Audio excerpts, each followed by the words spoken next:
Bueno, por honor al tiempo, ¿verdad? Eh, Vamos a comenzar esta esperada actividad que se compartió bastante. Espero cumplir con las expectativas también, junto acá con el doc. Así que vamos a proceder a iniciar la actividad. Primero que nada, agradecer, por supuesto, al público presente. Ojalá puedan participar al final para realizar las preguntas pertinentes. Y, por supuesto, también agradecer la presencia de usted, doctor Andrés García García. Quisiera presentarlo. Usted ha sido docente por más de 10 años en la Universidad Nacional de Educación a Distancia, la UNED. También ha sido docente por un poquito más de 10 años en la Universidad de Sevilla, donde también usted obtuvo su licenciatura y doctorado. También Ujú. usted actualmente profesor titular de la Cátedra de Aprendizaje Complejo y también investigador en el campo de la psicología del aprendizaje, especialmente en la formación de clases de estímulo y de la conducta verbal. Y Ujú. también un dato no menos importante, es presidente actual de la Sociedad del Avance del Estudio Científico del Comportamiento, SABEC, desde 2008. Y, por qué no mencionarlo, un acérrimo participante del VATCO, ¿verdad? Y también del mundo del cine. Sí, sí, sí, sí, sí. Pues nada, muchas gracias a vosotros por contar conmigo y en lo que pueda ayudaros a aclarar algunas cuestiones sobre nuestra ciencia, pues aquí lo intentaré. Muchas gracias, doctor. Bueno, para comenzar quisiera hacer una pregunta bastante amplia, pero muy interesante, es que sería, ¿qué es el conductismo radical? Ujú. ¿Qué sería ser radical? Claro, pues sí, esa es una pregunta clave, una pregunta importante para empezar, ¿no? Que definamos qué es el conductismo radical. Vamos a ver, es una corriente de la psicología con nombre y apellido, conductismo sería el nombre, radical sería el apellido.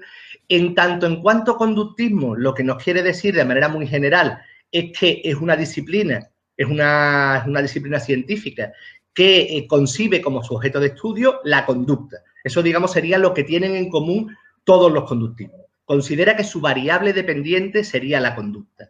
La respuesta a la pregunta que nosotros queremos formularnos sería ¿por qué hacemos lo que hacemos? ¿Por qué un individuo emite tal conducta? Vale.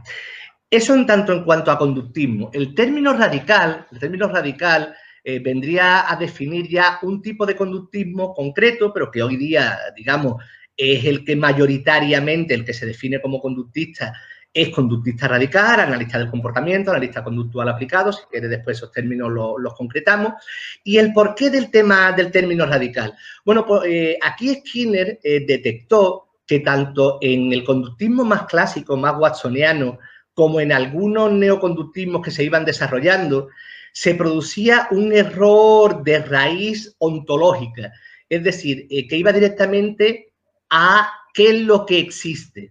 Se producía una confusión, que era un error radical, entre la distinción público-privado y físico-mental. Vamos a ver, se consideraba que lo que era público era físico y lo que era privado era mental.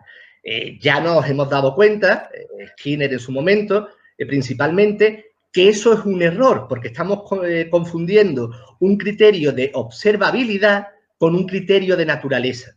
Él ponía un ejemplo, yo me voy a atrever a poner otro ejemplo para que veamos que la distinción público-privado no coincide, no tiene nada que ver con una distinción físico-mental.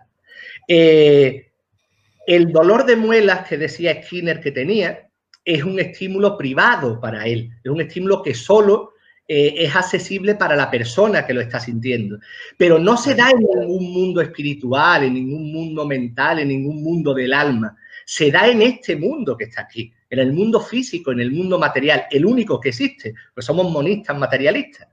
Y, Claro. por ejemplo, si yo pienso, tengo que poner un ejemplo de lo que estoy diciendo, estoy emitiendo una conducta verbal, privada, pero que no es una conducta mental, no es una conducta que esté en otro universo, sino que es una conducta que la doy yo y se da en el mundo físico. ¿Qué es lo que quiere decir, por tanto? Que niega la equiparación de privado con mental y, por tanto, toda conducta que emite un organismo pública y en cierta medida privada, no, la parte privada no es otra cosa diferente que conducta. Entonces, conductismo radical lo que vendría es a decir la distinción entre público-privado no es equiparable a la distinción entre físico y mental, y eso nos lleva a la definición de conducta, que sería nuestro objeto de estudio, que ya conducta no se referiría solo a ciertos tipos de conducta, muy importante, muy relevante, podemos volver sobre ello más adelante, que sería una conducta motora, una conducta observable, sino que conducta la definimos como cualquier actividad que realice un organismo. A veces será simple, a veces será compleja, a veces será pública, a veces será privada, a veces necesitará de reforzamiento, otras no, pero cualquier actividad, cualquier acción que realice un organismo forma parte de su conducta. Una pista, digamos, es saber que cualquier verbo que nosotros usemos va a hacer referencia a conductas que realiza un organismo. Aplaudir, cantar, pedalear, pensar, planificar, componer, salivar. Esa sería la definición general de conductismo radical. Perfecto. En ese sentido ya respondí una pregunta muy interesante y que ha tendido a ser un error persistente dentro de las mallas curriculares del pregrado, ¿no es cierto?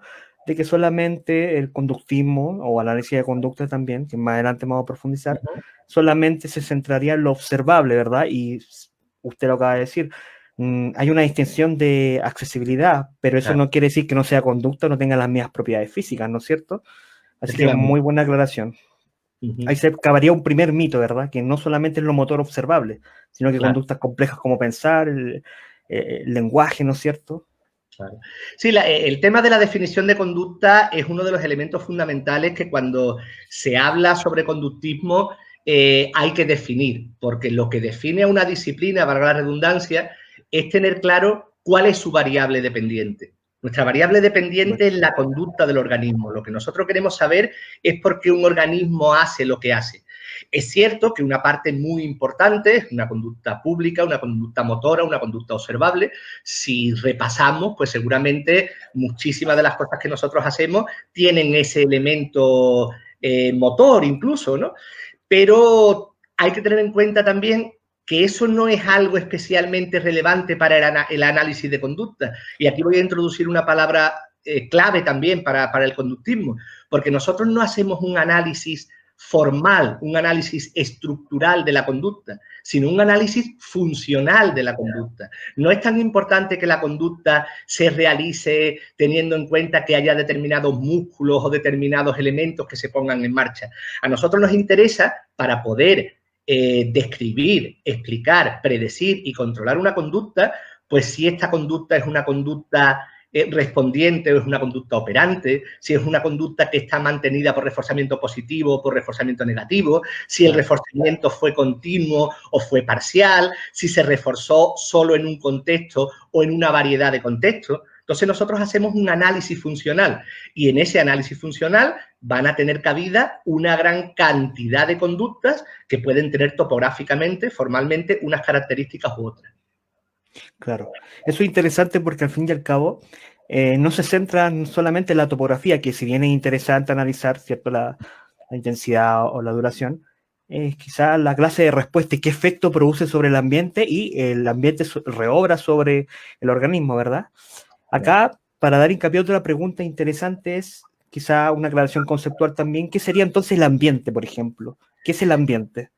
El ambiente para un psicólogo, para un analista del comportamiento, pues sería todos aquellos elementos del universo que son capaces de afectar a la conducta del individuo.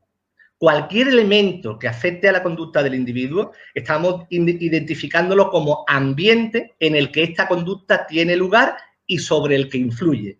Y como todo concepto amplio, después hay que, digamos, dividirlo. Y entendemos que los estímulos son las diferentes partes de ese ambiente que están afectando. Es una definición general que después, por supuesto, requiere subdivisiones. Es decir, en qué momento actúan esos estímulos, si actuaron en la filogénesis de la especie del sujeto, en la ontogénesis de la historia del individuo, si son estímulos que están presentes en este momento, si son estímulos antecedentes o son estímulos consecuentes, si son interoceptivos, propioceptivos, esteroceptivos, si son simples, si son complejos, si son muy puntuales en el tiempo o si son extendidos en el tiempo, pero eso serían divisiones posteriores. Ambiente sería cualquier hecho del universo capaz de afectar a la conducta de los individuos. Y sus diferentes partes serían los estímulos. Claro. Acá una parte interesante, conectándola más o menos con la respuesta anterior, de que sobre la conducta privada, ¿verdad? O eventos privados. Cuando Skinner refiere que todos tenemos un universo, por así decirlo, o bajo la piel, ¿verdad? Pero hace esa distinción solamente en forma de análisis, pero tiene las mismas propiedades físicas, ¿no es cierto? Hay un error habitual que es que lo tienen la psicología popular y otras corrientes y muchas maneras de entender, que consideran que ciertas conductas privadas, pensamientos, cogniciones, como queramos llamarlas, son la causa de la conducta. La conceptualización que hacemos nosotros es que esos elementos no son causa de la conducta, sino que son más conducta a explicar.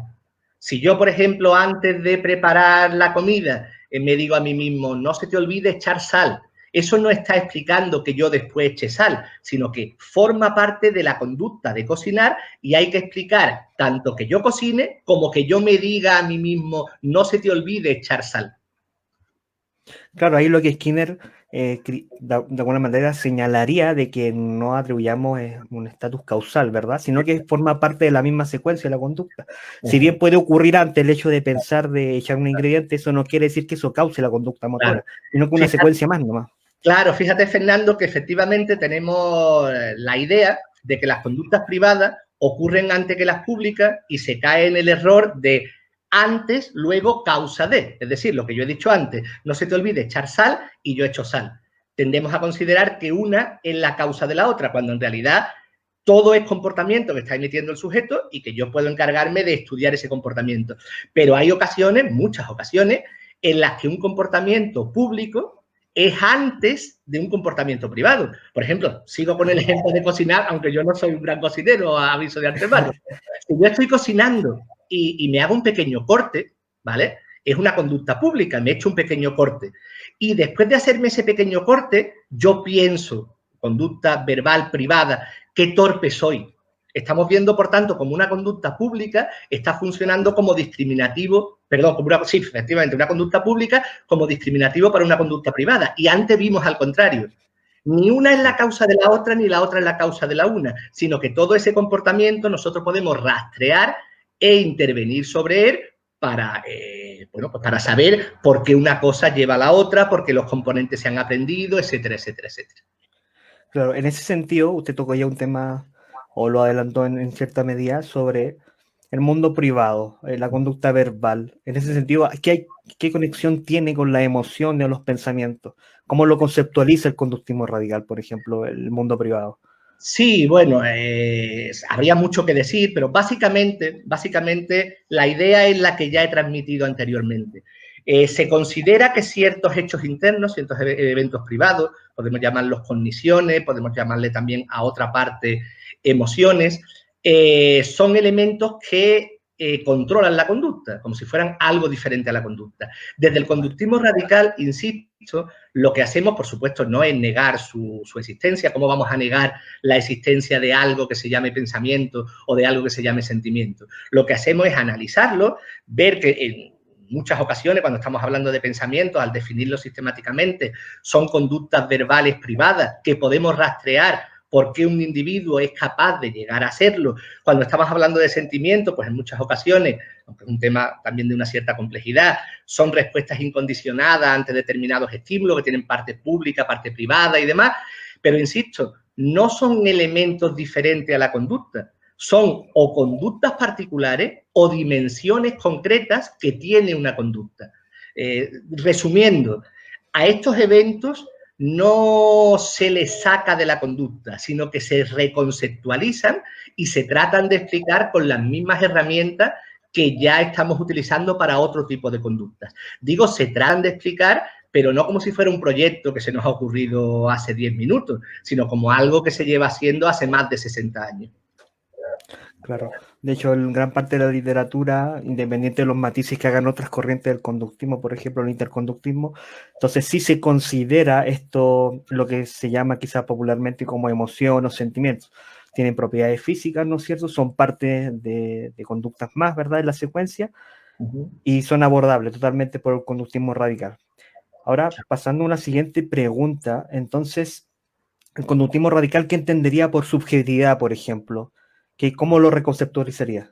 Porque muchas veces se afirma de que el conductismo no toma en cuenta la historia de la persona o la subjetividad. Y muchas veces queda bastante ambiguo qué es la subjetividad del conductismo radical. Claro, esa pregunta es muy interesante porque, vamos a ver, lo que desde el conductismo se considera que son generales, incluso podríamos decir universales, son las leyes de la conducta. Es decir, hay una serie de principios que tenemos en psicología, igual que pueden tener en biología, en química, en física, en sociología, ciertas leyes que son leyes invariantes universales, por decirlo de alguna manera. Pero ahora bien, según la experiencia que cada individuo haya tenido en base a esas experiencias con su ambiente, va a tener una historia diferente que lo lleve a actuar de una manera completamente diferente. Entiendo que ahí es donde se ubica la subjetividad. Skinner ya decía que cada individuo somos un locus completamente diferente. Voy a poner un ejemplo muy sencillo para que se entienda. Vamos a ver. Conocemos el condicionamiento operante de manera que cuando se da una respuesta puede llegar un reforzador positivo y vamos a suponer que a otro individuo cuando da esa respuesta lo que sucede es que en lugar de llegar un reforzador positivo llega un reforzador negativo. Si trabajamos con un mismo estímulo, por ejemplo, por seguir con los ejemplos que todo el que haya estudiado algo de psicología del aprendizaje conocerá, pues una luz roja. Si a ti te enseñan que ante la luz roja tú te acercas a ella y establece contacto y te dan un billete, es muy probable que en futuras ocasiones, cuando tú veas la luz roja, te acerques por el billete, ¿verdad?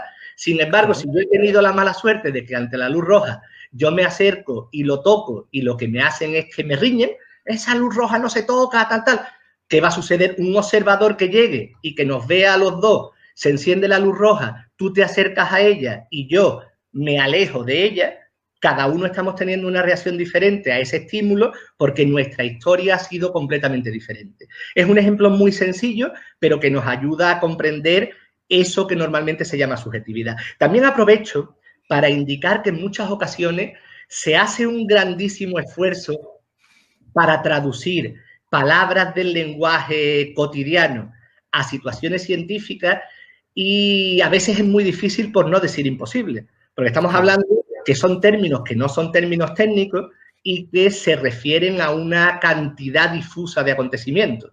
En muchas ocasiones es más sencillo para los que trabajamos en determinada ciencia, bueno, pues trabajar con el lenguaje técnico de la ciencia. Aunque también entiendo que para llegar al gran público es necesario a veces ese tipo de cuestiones. Pero es importante también ir dominando el lenguaje técnico. Claro, porque al fin y al cabo uno identifica ciertos patrones, pero no siempre, como usted decía, se puede hacer una traducción. Claro, bueno, depende de cierta disciplina, ¿no es cierto? Pero muchas veces queda en la vaguedad y podemos hacer un esfuerzo, pero muchas veces se refiere a cosas totalmente distintas. Así que sí, de alguna manera tomaría la subjetividad de las personas, pero reconceptualizada de cierta manera, ¿no es cierto? Sí. Para saber a qué nos estamos refiriendo. La subjetividad, de hecho, no sería algo que explique, sino que sería algo a explicar. Es decir, por qué diferentes individuos ante una determinada situación pueden tener diferentes respuestas de diferentes puntos de vista, etcétera, etcétera. Pues, básicamente porque tenemos experiencias diferentes.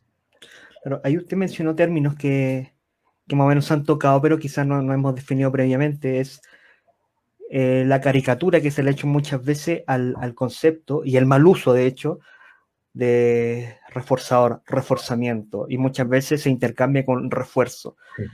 ¿Cuál sería como una acepción adecuada del conductismo radical? Sí. Lo importante, de nuevo, es que utilicemos los términos técnicamente y que sean, en la medida de lo posible, sean unívocos. Yo voy a contar, bueno, lo que yo suelo manejar, lo que se maneja en gran medida en la literatura, y haciendo mucho hincapié en las consideraciones que yo les doy a mis alumnos de la asignatura de aprendizaje complejo para que lo manejen de la siguiente manera. Yo nunca utilizo el término refuerzo, nunca lo utilizo. ¿Por qué? Pues porque he encontrado que en ciertas ocasiones se utiliza para referirse a reforzador y en ocasiones se utiliza para referirse a reforzamiento. Entonces yo utilizo reforzamiento y utilizo reforzador. La definición técnica de reforzador sería cualquier evento que al hacerse positivamente contingente con una respuesta aumenta la probabilidad de aparición futura de esta respuesta. A ese evento le llamamos reforzador positivo, sería en este caso. Y a la contingencia entre la respuesta y ese reforzador positivo, que implica un aumento en la conducta con la que estamos trabajando, le llamamos reforzamiento. Cuando la contingencia es positiva con un reforzador positivo se le llama reforzamiento positivo y cuando la contingencia es negativa con un reforzador negativo se le llama reforzamiento negativo. Para los que no están iniciados es un poco trabalengua y yo lo que recomiendo es, bueno, pues que se vaya a determinadas fuentes, principalmente escritas o audiovisuales, en las que eso se explica. Y después la manera de tenerlo claro, pues haciendo mucho análisis funcional, trabajando mucho, pero quedan los conceptos más o menos claros. Insisto de nuevo en que la definición es funcional. Un reforzador no lo es porque tú lo digas, ni porque el científico lo diga, ni porque el educador lo diga. Ay, voy a reforzar a este niño con una galletita. Puede que funcione, puede que no. Puede que funcione en determinados contextos, puede que no. Un reforzador es reforzador si efectivamente demuestra que al hacerse contingente con una respuesta modifica su probabilidad.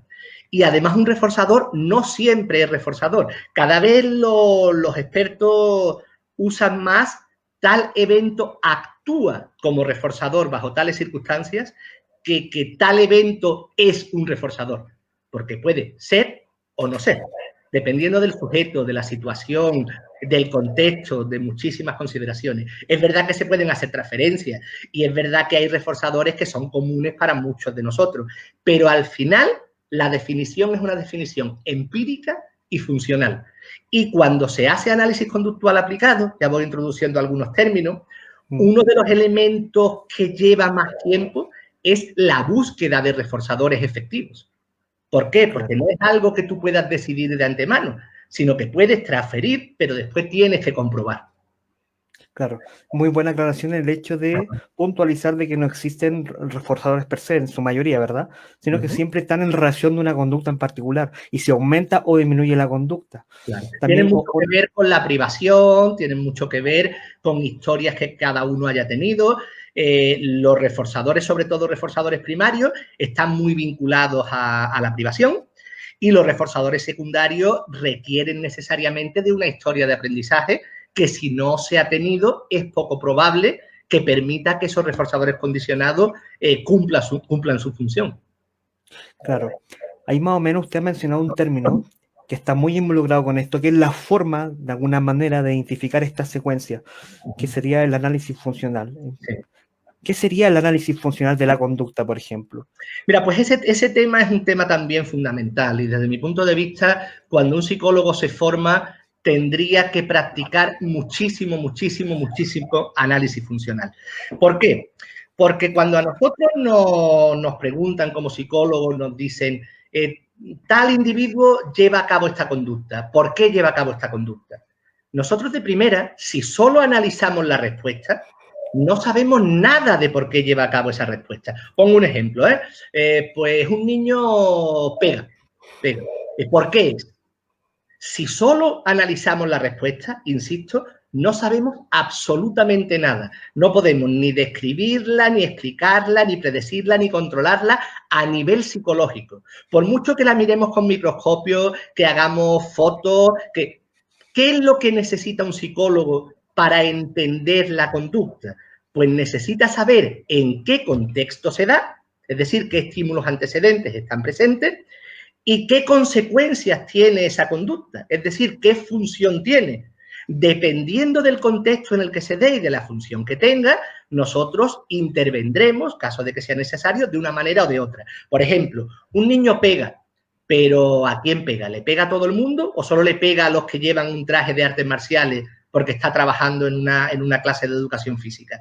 ¿O pega y con eso consigue que alguien que le esté molestando le deje en paz? ¿O pega para robar un bocadillo? Actuaremos de manera diferente en función de esas situaciones. Resumiendo, un análisis funcional es un análisis continuado, sistemático, pautado de la conducta en la que se analiza en qué contexto se lleva a cabo y qué función tiene. Si nosotros no tenemos en cuenta esa triada operante, no estamos haciendo psicología, no estamos haciendo análisis de conducta y no tenemos ninguna posibilidad de comprender psicológicamente nuestro objeto de estudio, que sería el comportamiento del individuo.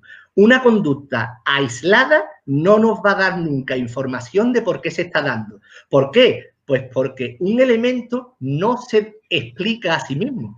Una variable dependiente, y esta es nuestra variable dependiente, la respuesta no se explica a sí misma. Necesita de variables independientes que analicemos en qué medida la causan para que comprendamos lo que está pasando y, en caso de que fuera necesario, intervenir sobre ello. Eso sería básicamente un análisis funcional descrito de una manera muy rápida.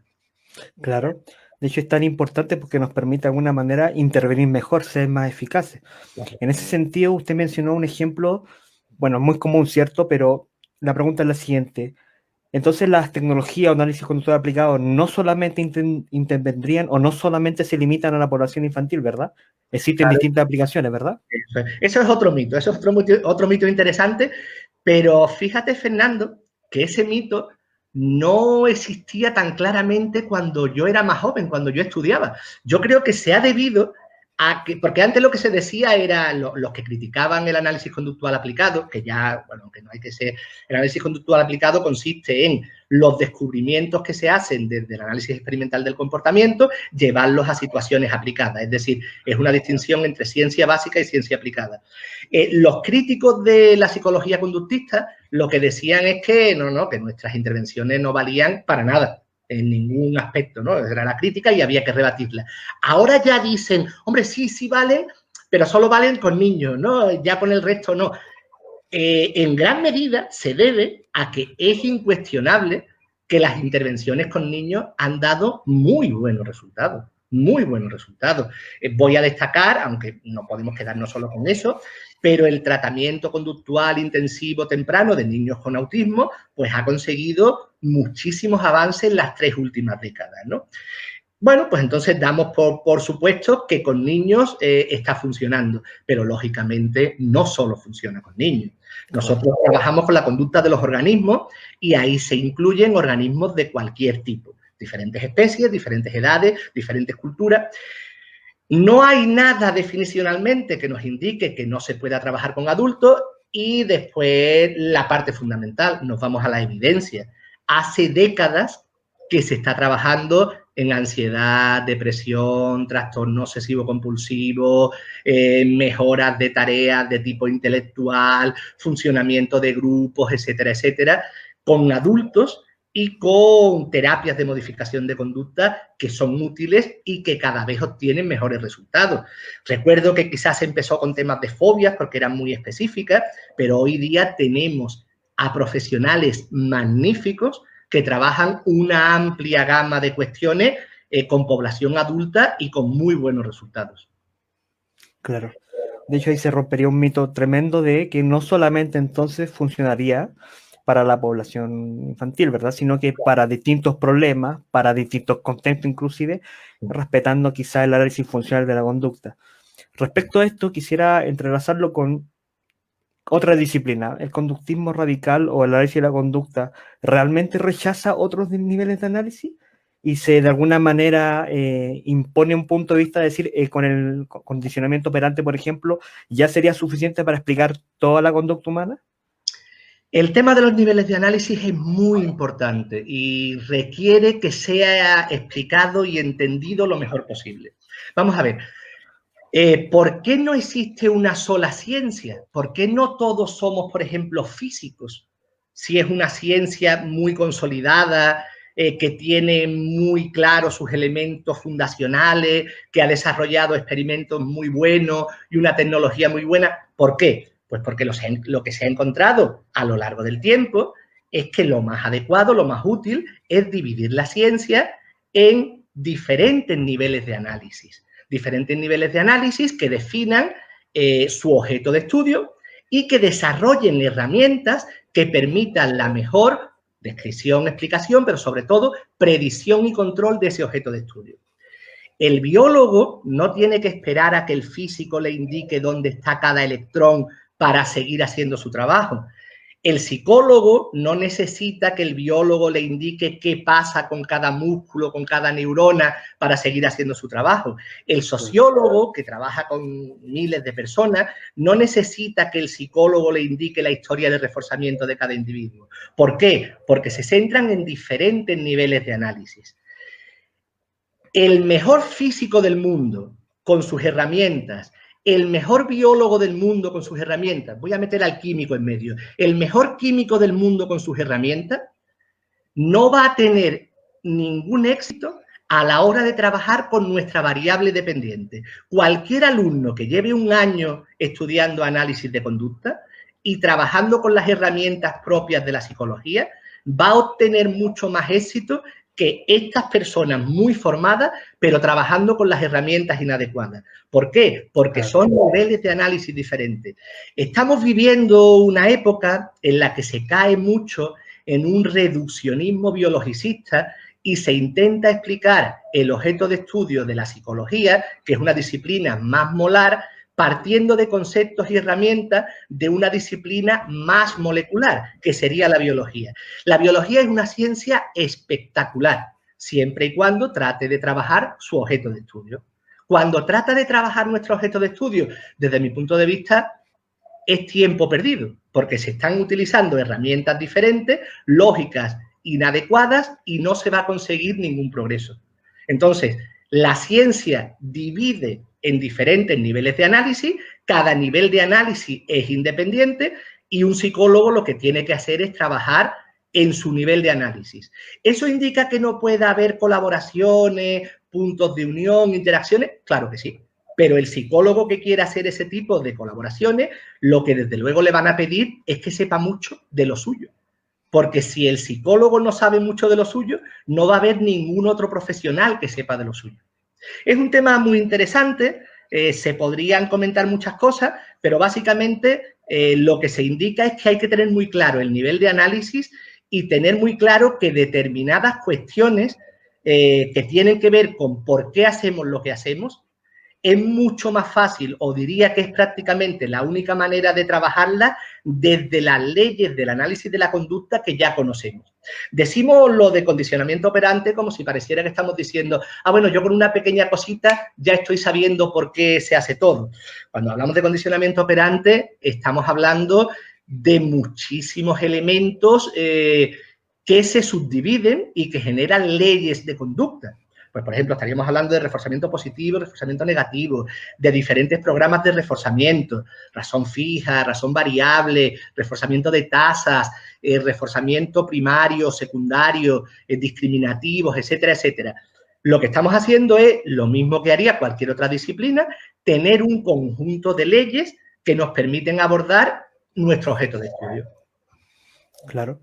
En ese sentido, entonces, no sería, si bien se enmarca en un nivel de análisis, no rechaza otro nivel de análisis, pero se centra en explicar con sus métodos propios, propiamente de la psicología, ¿verdad? Con principios de aprendizaje o leyes de aprendizaje, el organismo y su ambiente, ¿verdad? Y de cuál es función. Bueno, entrelazándolo un poco con esta respuesta anterior, entonces, de alguna manera, el conductismo radical o análisis de la conducta sería capaz de explicar conductas complejas y no solamente, por ejemplo, el hecho de pintar, ¿verdad? O solamente el hecho de hablar, sino que conductas más complejas como quizá la poesía, la música, el arte. Ese es otro tema interesante. Y de nuevo se contestaría desde mi punto de vista desde una doble aproximación. Primera, una aproximación definicional. En el momento en el que decimos que vamos a abordar la conducta de los individuos, no estamos diciendo, pero solo la simple, no vamos a estudiar la compleja. Claro que la conducta compleja forma parte de la conducta de los individuos. Ahora bien, es necesario ir avanzando paulatinamente, ir comprendiendo las situaciones más simples, ir viendo cómo esas situaciones se van encadenando, se van haciendo situaciones más complejas, historias más complejas, estudios más complejos, que nos van a permitir efectivamente comprender ese tipo de conductas complejas. Te pongo un ejemplo. En la asignatura de aprendizaje complejo que doy en segundo de grado, básicamente el temario que damos incluye lo siguiente: conducta verbal, con todos sus elementos, conducta escrita, conducta hablada, creatividad, etcétera, etcétera. Trabajamos el tema de la conciencia, conciencia de la propia imagen, conciencia de las propias acciones, conciencia de la relación que hay entre nuestro comportamiento y el entorno, etcétera, etcétera. Trabajamos categorización, abstracción, formación de conceptos, formación de clases funcionales, formación de clases de equivalencia, que es uno de los temas que en los últimos 20 años, 30 años más se ha trabajado. Se trabajan fenómenos como la productividad, la generatividad, el insight, etcétera, etcétera. Y cualquiera que quiera familiarizarse con este tipo de estudios, pues lo que tiene que hacer es un rastreo y ver cómo efectivamente se trabajan muchas conductas complejas. En nuestro grupo de trabajo, por ejemplo, nos hemos interesado en elementos, por ejemplo, del cine. Emilio Square, un colega nuestro, ha hecho estudios sobre la música. Se han hecho estudios también desde la UNED que tenían que ver con artes escénicas en general. Bueno, se sigue trabajando y una cosa muy importante, que no es que acabemos hoy de trabajar, que estoy seguro de que si dentro de 30 años nos reunimos de nuevo y seguimos hablando, diríamos, pues fíjate lo que en estos 30 años se ha hecho y se ha investigado cada vez más sobre la conducta compleja, ¿no? Claro, y conectado con esto mismo, cuando se dice que los hallazgos de laboratorio con animales, por ejemplo, no pueden generalizarse a la vida cotidiana, ¿qué podría decir el conductismo radical sobre eso? O bueno, el análisis experimental más que no. Claro. Pues esa es otra de las grandes preguntas, Fernando, esa es otra de las grandes preguntas. Y de nuevo, casi siempre, estas grandes preguntas tienen la posibilidad de abordarlas al menos desde 2 o 3 puntos de vista. Primero, si hacemos un análisis conceptual, ¿qué tienen en común las leyes de conducta principalmente que se han ido descubriendo en el laboratorio? Elementos que en realidad son muy básicos para la supervivencia. Voy a centrarme, por ejemplo, en condicionamiento clásico y condicionamiento operante. Condicionamiento clásico. El individuo tiene que aprender que determinados estímulos te indican que pueden llegar otros estímulos muy importantes para ti. Condicionamiento operante. Con tu respuesta modificas el ambiente y el ambiente, a su vez, va a modificar tu respuesta. Esas son interacciones que necesita cualquier individuo para sobrevivir. Desde el insecto más pequeño hasta el mamífero más grande. Si somos monistas, materialistas, evolucionistas y deterministas, como somos los analistas del comportamiento, entendemos que estas leyes rigen en la naturaleza y que el ser humano forma parte de la naturaleza. La lógica sería la siguiente. Todo lo que ocurre en el universo físico. El universo está regido por leyes. El ser humano forma parte del universo, ergo, el ser humano está regido por leyes. Digamos que por lógica llegaríamos a esa conclusión.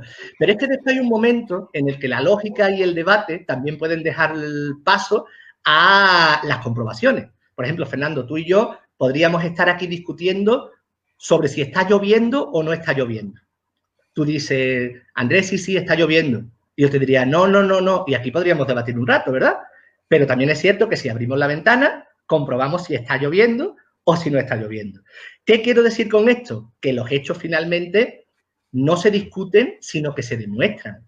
Es decir, hace ya como mínimo 70 años, hasta la actualidad, en la que hay miles de trabajos, tanto de tipo de investigación como de tipo aplicado, en el que se demuestra sin lugar a ningún tipo de duda que estos principios del análisis de conducta, por supuesto que funcionan con los seres humanos.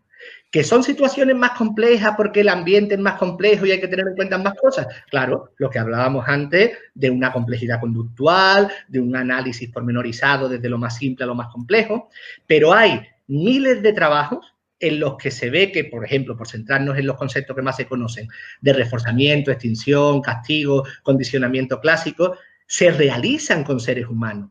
Lo de llevar a cabo este tipo de estudio con seres humanos no es algo que se nos esté ocurriendo en esta entrevista, es algo que lleva décadas de funcionamiento.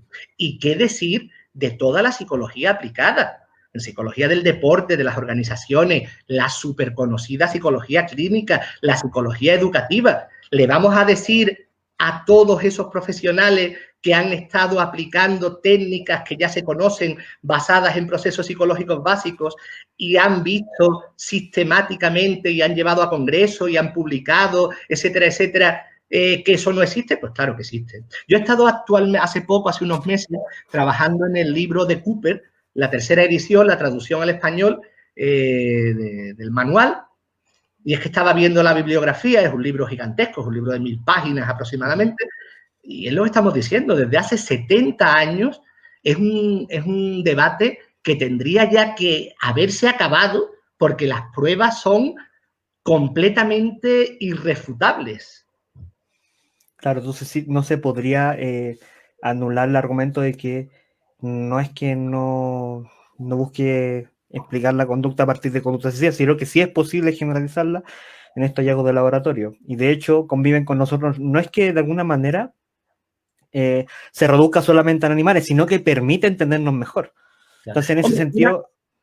Perdón, Fernando, continúa. No, era conectado a la siguiente pregunta, que entonces en ese sentido no es que se deshumanice desde el conductismo a las personas, dice, el conductismo radical considera que las personas son robots, ¿verdad?, mecanicistas, y los deshumaniza, ¿verdad?, el concepto popular y bien vaga, ¿verdad?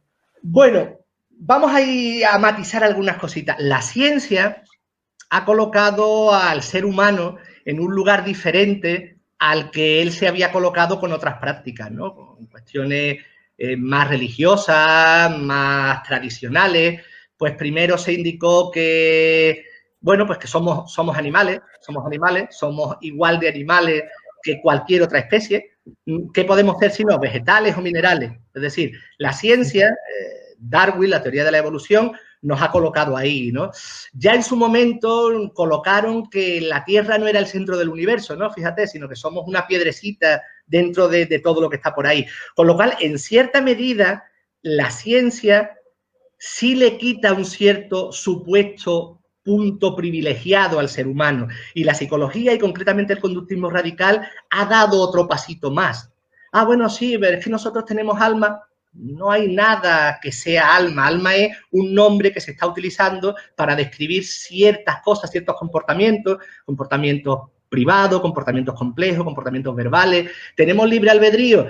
Pues mira, si estamos dentro de la naturaleza y la naturaleza está regida por leyes, nosotros también estamos regidos por leyes. ¿Que eso nos deshumaniza? Yo no creo que nos deshumanice. Por ahí decía algo de Newton y algún otro gran científico que decía, yo sabré mucho de la luz y sabré mucho de la composición, pero puedo disfrutar de la belleza de una rosa o de la belleza de un amanecer. Nosotros podemos analizar el comportamiento de los individuos, trabajar cuando sea necesario sobre ellos, pero yo no creo que eso quite un ápice de interés a lo que hacen las personas. Simplemente que cuando sea necesario intervenir, vamos a tener herramientas porque hemos comprendido las variables que inciden sobre ese comportamiento. Claro. Bueno, una última pregunta, doctor. Más o menos ya lo respondió en gran medida, pero solamente para puntualizarlo. ¿Cuáles serían los aportes actuales, partiendo de su filosofía, ¿verdad?, hasta el ámbito más aplicativo tecnológico? ¿Cuáles serían esos aportes actualmente en la psicología?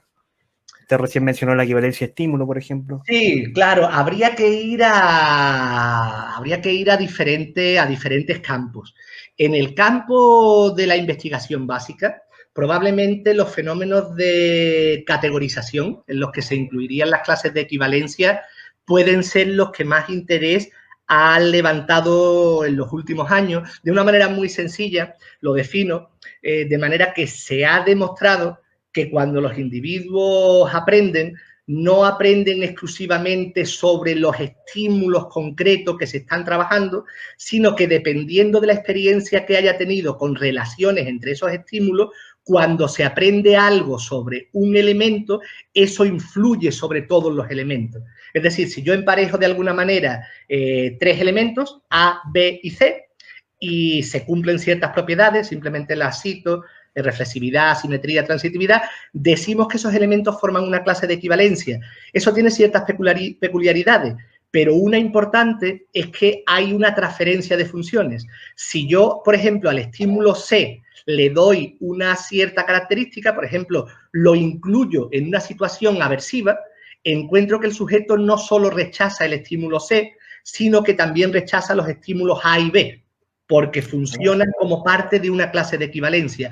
Esto tiene muchos elementos que se han conectado con la psicología clínica, se han desarrollado pues terapias de tercera generación que en cierta medida se basan en estos elementos, y también educativa, porque uno de los elementos fundamentales es que eso permite una aceleración en el aprendizaje, porque no es necesario enseñar sistemáticamente ante cada elemento, sino que si hacemos un entrenamiento previo, esos elementos ya formarían una clase y experiencias que se vayan teniendo con uno se añaden a las demás y nos permite entretejer una red de relaciones funcionales que nos permiten avanzar a conductas más complejas.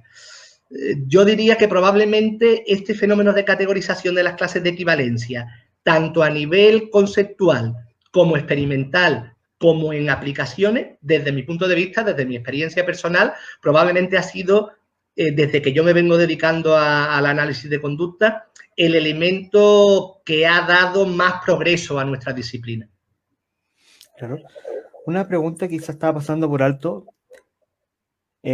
¿Cuál sería una bibliografía recomendada para los estudiantes que recién se están ingresando más o menos a esta perspectiva de la psicología, y también para los psicólogos que lamentablemente se formaron con tantos mitos? Claro, yo siempre animo a mis estudiantes a que, sea de lo que sea que quieran aprender, en la medida de lo posible, vayan a las fuentes primarias, no a lo que dijo uno sobre dijo otro que le pensó el otro. Si nos vamos a nuestra disciplina, al conductismo radical, yo creo que todo psicólogo tiene que leer y releer cada cierto tiempo el libro Ciencia y Conducta Humana de Skinner. Yo creo que ahí todo lo que hemos hablado aquí, lo que hemos tenido en esta entrevista, pero dicho de una manera mucho más brillante y mucho más destacada, está en ese libro, ¿vale? Entonces yo primero diría, esa es la fuente principal para entender qué es un analista del comportamiento. A nivel mucho más modesto, en nuestro grupo de trabajo, nuestro grupo de analistas de conducta aquí en España, sacamos un libro que se llama Procesos Psicológicos Básicos, en el que tratamos de explicar... ¿Este mismo? Ese libro, efectivamente, muchas gracias.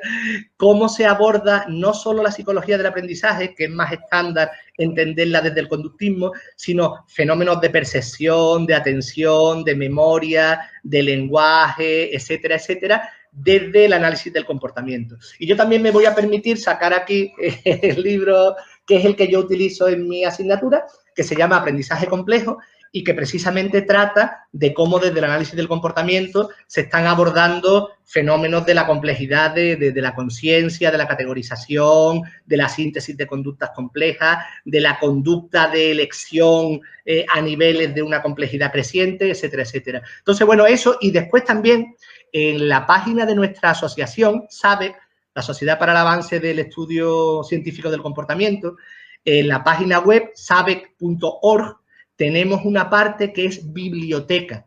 Y entonces ahí hay libros, revistas, vídeos, artículos que tratan sobre todo esto que estamos viendo aquí. Fantástico. Y bueno, al reservar este último, ¿dónde se puede conseguir su libro, doctor? Ese libro bastante interesante. El de aprendizaje complejo tiene dificultad porque solo se está distribuyendo por Sevilla. Pero lo que podemos hacer, si os parece, es que facilito, bueno, si quieres facilito yo mi correo electrónico y cualquier persona que esté interesada, yo trato de hacer los trámites. Mi correo electrónico es muy sencillo, es andresgarcia@us.es. Cualquier persona que quiera preguntarme cualquier cosa de lo que hemos hablado o concretamente sobre este libro, se puede poner en contacto conmigo y yo trataría de ayudar. Muchísimas gracias.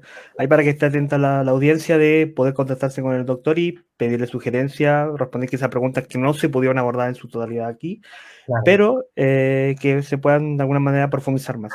Bueno, damos por concluida nuestra actividad. Sin embargo, esta es una parte. La segunda parte sería abordar preguntas de las personas presentes que ahora están conectados con nosotros. Así que las preguntas, bienvenidas sean, que estén relacionadas con este tópico que acabamos de abordar. Primero, Carlos Prado diría, Pero si el conductismo radical accede a los fenómenos privados, ¿cuál sería la diferencia con la CC? Quizás se refiere al condicionamiento clásico, por lo que Pues entiendo. no lo sé. O cognitivo-conductual. Claro. Conductivo-conductual. La cuestión es una cuestión definicional, como ya he comentado anteriormente. No se considera que una conducta privada sea un elemento mental ni que sea la explicación de la conducta. La conducta privada es, como su nombre está indicando, conducta. Por ejemplo, si yo soy capaz de decirme a mí mismo a las 3 queda con tu hermano.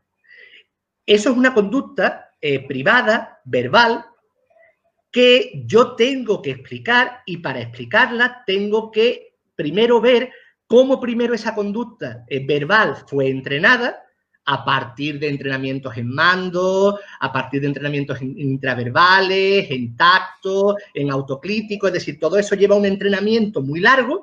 Primero el sujeto es capaz de emitir esa conducta verbal de manera pública, pero después también, conforme ya va dominando esa conducta verbal pública, es capaz de hacerla privada, de ir disminuyendo su intensidad, haciendo que el hablante y el oyente sean el mismo individuo, de manera que esa conducta, que en principio fue pública, se haga privada.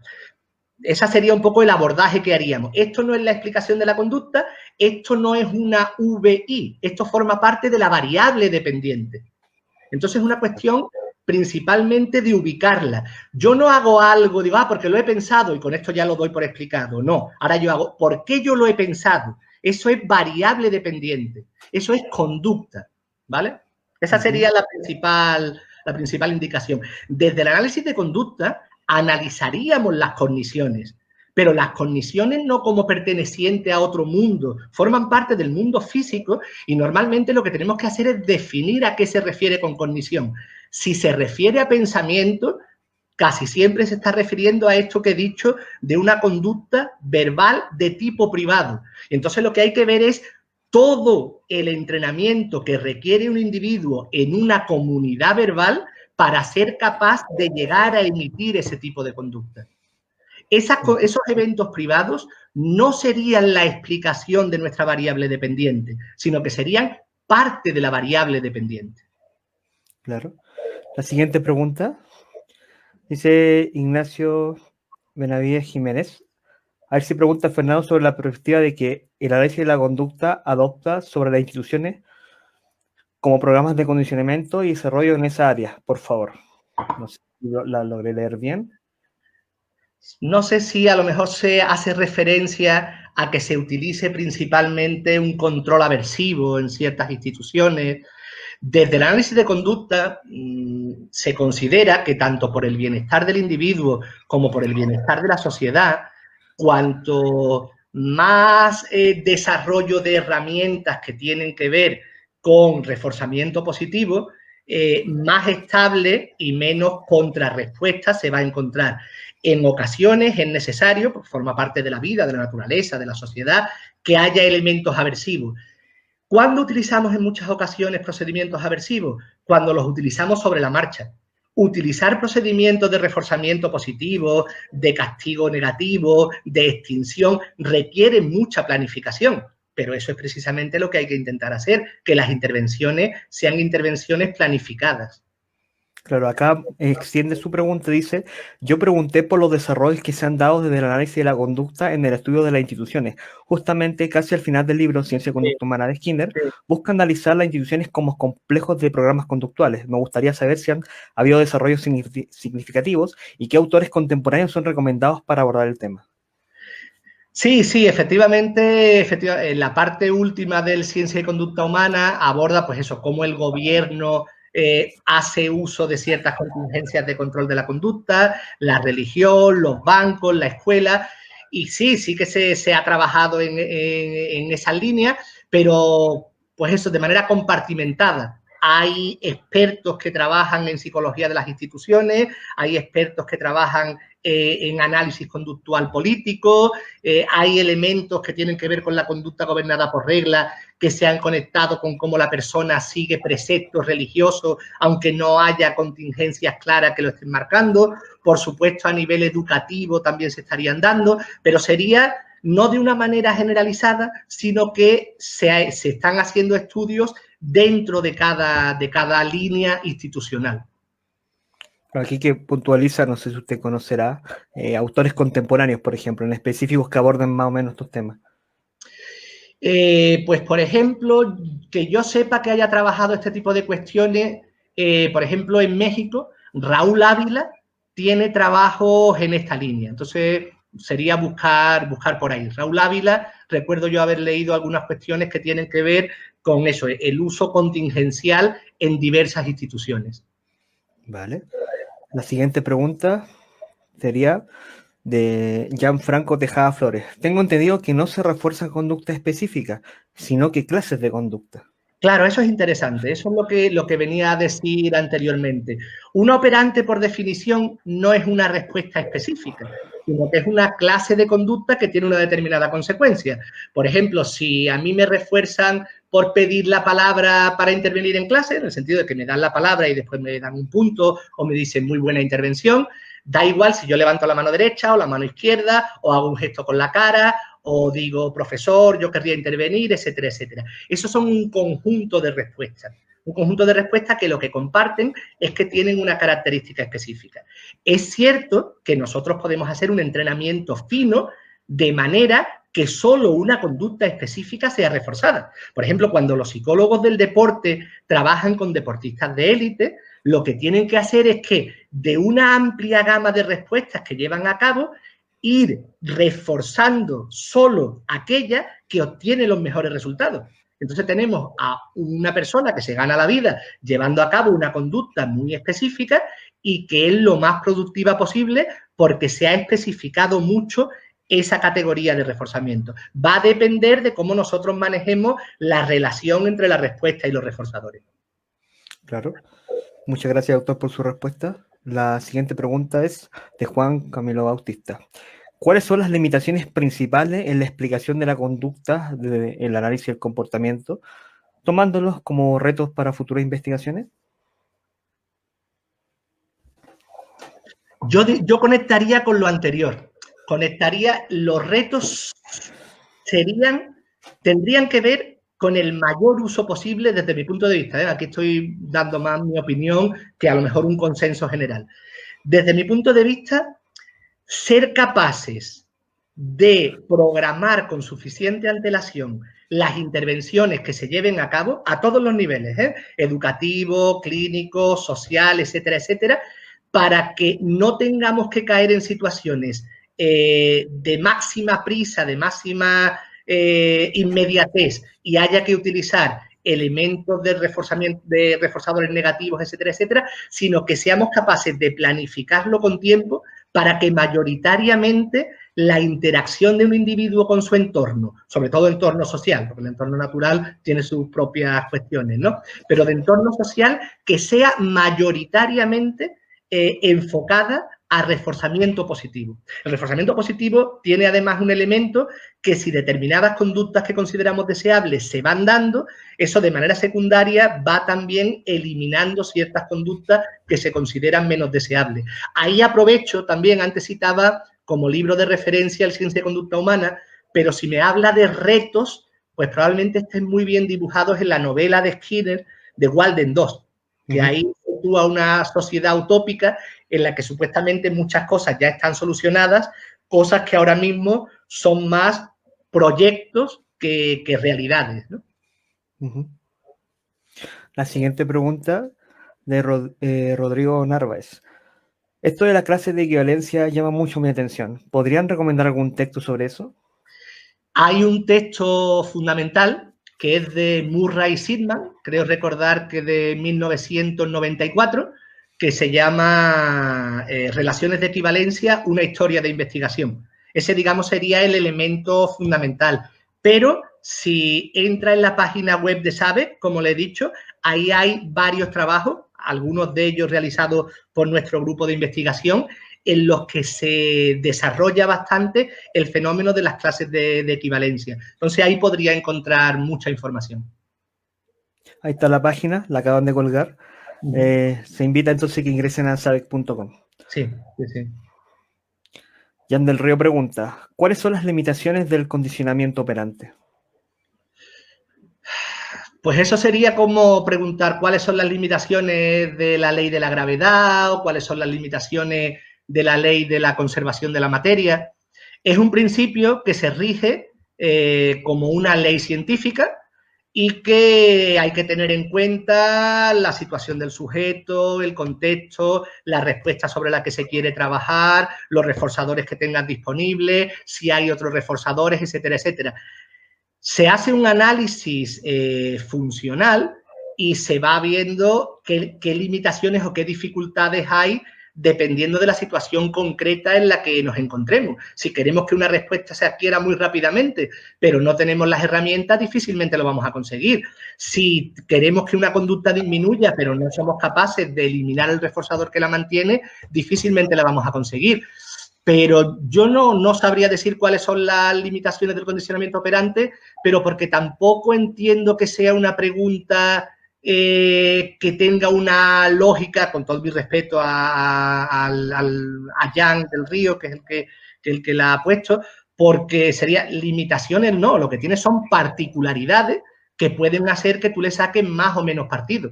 Pero una ley no es que tenga unas limitaciones, sino que una ley lo que te está indicando es cómo se relacionan ciertos elementos de la naturaleza. En este caso, un individuo interaccionando en un contexto. Vale. Muchas gracias, doctor. La siguiente pregunta es de Apadik. ¿Cuál sería la diferencia en la aplicación de la cognición del conductismo radical y el interconductismo? Miguel Perú, ahí dejó su Sí, nombre. yo no soy experto en interconductismo, no podría responder esta pregunta. Voy a centrarme en lo que decía antes. Yo puedo responder cómo conceptualizamos la cognición desde el conductismo radical. Yo soy fuente primaria en ese sentido. Para saber cómo trabaja la cognición un experto en interconductismo, pues lo mejor sería que acudiera a un experto en interconductismo. Yo sí le indico cómo lo trabajamos nosotros. Normalmente lo que se trabaja como cognición, la cognición en realidad es un tacto para un tipo de conductas que tienen que ver preferentemente con estas tres conductas. Conductas verbales, conductas privadas y conductas complejas. Nosotros lo que hacemos es que las reconceptualizamos, no considerando que son la explicación de otra conducta, sino que forman parte de la variable dependiente general de la conducta del individuo y, por tanto, son más conducta a explicar. Normalmente conducta difícil de explicar y que por eso en muchas ocasiones se caen pseudoexplicaciones que nos dan la sensación de que ya se ha explicado algo cuando lo que se ha hecho es un círculo explicativo de tenemos un fenómeno, le ponemos un nombre y creemos que con ese nombre ya lo hemos explicado. Son conductas complejas, pero son conductas. Vale. La siguiente pregunta es de Esteban Moreno. Desde el análisis de la conducta aplicado, ¿cómo se aborda la psicopatología o qué opiniones tiene sobre el DSM? Esa pregunta también es muy interesante. Desde el análisis de conducta no se trabaja genéricamente con etiquetas diagnósticas, no se trabaja con tal persona tiene tal etiqueta, tal persona tiene depresión, tal. A veces en ocasiones de manera formal es necesario hacer eso, pero lo que se hace es trabajar con los comportamientos concretos que tiene el individuo. Por ejemplo, un caso que yo más conozco, viene un chico diagnosticado con autismo. Claro, nosotros no intervenimos sobre el autismo, nosotros intervenimos sobre las conductas que requieren de intervención. Fijación de la mirada, rastreo de reforzadores que hagan que el niño se oriente hacia ello para poder empezar algún tipo de moldeamiento, trabajo para rupturas de cadenas de conducta estereotipada. Entonces, la psicopatología se entiende como que hay conductas que deberían de darse más de lo que se dan y se potenciarían, o conductas que se dan menos de lo que se dan. Bueno, no sé, espera que empiezo de nuevo. Conductas que se dan a un nivel más bajo de lo que deberían de darse, tratar de potenciarlas, o conductas que se dan a un nivel exageradamente alto, tratar de disminuirlas. Trabajamos haciendo análisis funcional. El análisis conductual aplicado no trataría la depresión, no trataría el autismo, no trataría la esquizofrenia, sino que trabajaría con cada individuo viendo sobre qué comportamientos y en qué contextos, que eso es muy importante. Los comportamientos no son adecuados o inadecuados per se, sino que son adecuados o inadecuados en el contexto en el que se hagan. Entonces, en muchas ocasiones, lo que hay que hacer es redirigir una conducta para que se lleve a cabo en un contexto y hacer que ese mismo tipo de conducta que se considere inadecuada en otro contexto disminuya. Claro, importante aclaración. Interesante en los últimos años, en las redes se está viendo mucho cómo desde hace mucho tiempo el análisis de conducta no es para nada partidario de las etiquetas, porque las etiquetas son muy estigmatizantes, tienden a homogeneizar. 2 niños con autismo no tienen las mismas características, 2 personas con depresión no tienen las mismas características, y entonces lo que se hace es análisis funcional. Claro, solamente me gustaría enfatizar en algo que usted ya lo hizo, que ninguna conducta de alguna manera es problemática per se, claro, sino que depende siempre en función de su contexto. Sí, eso sí. Ahí rescata de nuevo la idiosincrasia de alguna manera, claro, donde se presenta, donde se conformó esta conducta. Claro, yo les pongo a mis alumnos el ejemplo de que tú puedes quitarte la ropa. Quitarte la ropa es una conducta, pero si tú analizas solo la conducta, no estás entendiendo nada de lo que pasa ni de, claro, lo que puede pasar. Porque tú te puedes quitar una camisa y eso lo haces en tu baño y te pegas una ducha calentita y después te duermes, uy, qué bien, una conducta reforzada, pero si tú esa misma conducta la haces en la plaza pública, pues te vas a meter en un lío. La conducta topográficamente y secuencialmente es la misma, pero dependiendo del contexto va a tener una función u otra. ¿En qué consiste la educación, la socialización, etcétera, etcétera? Aprender que determinadas cosas se pueden hacer en determinados sitios y no se pueden hacer en otros determinados sitios. Claro, y bueno, si no se analiza el contexto y la función, psicológicamente no sabemos nada de ella. Claro, sería una conducta aislada, ¿verdad? Y ahí no habría mayor análisis. Se podría analizar biológicamente, químicamente, físicamente, pero no psicológicamente. Porque claro, psicológicamente solo tiene sentido en un contexto con una función, análisis funcional, una triada de antecedente, respuesta, consecuencia. Claro. Bueno, pasando a la última pregunta, por honor al tiempo, ¿no es cierto? Es de Manuel Argote Delgado, que dice, hablando del aprendizaje complejo, del paradigma experimental de la equivalencia de estímulo, ¿actualmente se sigue investigando la conducta emergente en animales no humanos? ¿Se han producido resultados favorables en la actualidad? Muchas gracias, Manuel, por tu pregunta. Sí, Manuel, muchas gracias por tu pregunta. Es una pregunta que me toca directamente en mi línea de investigación, con lo cual encantado de tratar de responderla y de que sea la última. Se sigue investigando, Manuel, pero ¿sabes qué sucede? Que cuando hablamos de conductas complejas, son conductas que requieren mucho entrenamiento, mucha dedicación, entrenar muchos elementos que después tienen que conjugarse, y eso es muy difícil para hacer por un grupo de investigación. ¿Por qué? Porque para trabajar en esta línea, a lo mejor un experimento dura 2, 3, 4 años. Y eso te va a llevar a sacar una publicación. Mientras que si estás trabajando en otro tipo de cuestiones que te permiten hacer estudios mucho más rápido, en esos 3, 4 años has podido publicar 7 elementos. Y entonces eso te va a permitir que se te refuerce en tu trabajo como investigador. Dicho esto, se están haciendo experimentos.